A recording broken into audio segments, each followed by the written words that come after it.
I'm confident as we go forward that the President will choose an individual who will be able to restore the confidence of our nation in our leading law enforcement agency. President Trump made the right decision at the right time. The former Director of National Intelligence has said there is no evidence of collusion. The President and I remain confident that the committees in the House and the Senate that are looking into every aspect of issues that arise out of last year's election will be able to do their work and do it in an orderly way. That was the Vice President Mike Pence earlier today defending President Trump's decision to fire James Comey. Here now with reaction, the author of the soon-to-be-released book, Understanding Trump, former Speaker of the House, Fox News contributor Newt Gingrich. If it wasn't so serious, the bizarre tinfoil hat conspiracies, they'd actually be funny. But it's now become organic in spite of, as I pointed out in the last segment, Admiral Rogers and Clapper and so many others. There's not a shred of evidence. Not a shred. Right. So it would be funny. Well, I'll tell you what's equally amazing.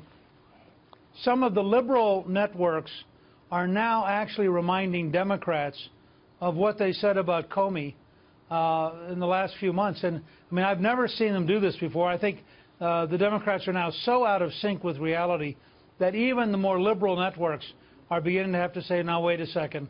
Remember when you said this and you said this and you said this? The objective fact is that there is no evidence that President Trump did anything in any way that was inappropriate. And I think that part of what you have, and you saw this with Hillary Clinton last week, they can't look in the mirror and say, I lost. So there's got to be some, somebody did it to them. And I think the next phase after this burns out will be Martians. I think they'll go back and pull up copies of Mars Attacks. They're going to pull up. They're going to pull up Mars Attacks as a movie. I'm sitting here. Say, the next phase of this is going to be, and I'm expecting something profound in Martians. Okay, Laura said last night, cuckoo for Cocoa Puffs. That is profound. That's right. I got it. I understand. I want to go to, though, Rod Rosenstein. I mean, what was it, April 25th, 94-6, Democrats approved him. They loved him. He was appointed by Obama to, I guess, be the U.S. Attorney in Maryland.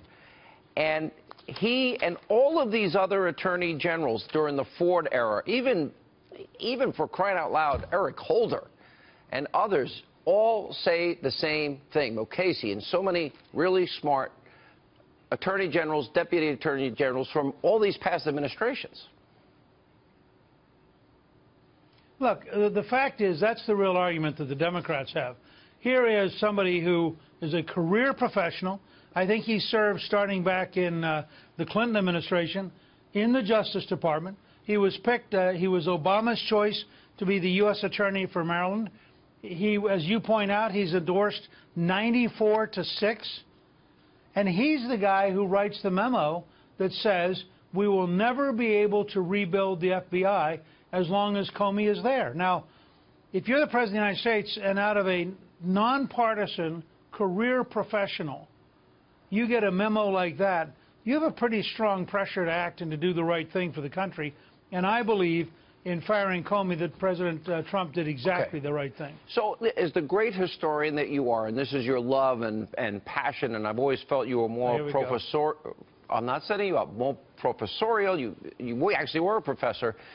All of these analogies for Watergate, Mark touched on it a little bit in the last segment, they're so inadequate and false, and it's almost universal.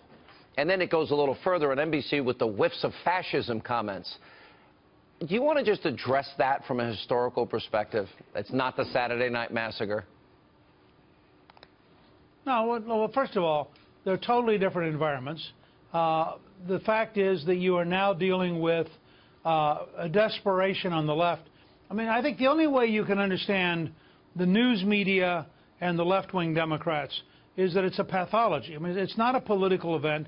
It's a psychosis brought about by the shock on election night that the world they knew was coming, namely Hillary Clinton, a liberal Supreme Court, imposing radical values using the power of government.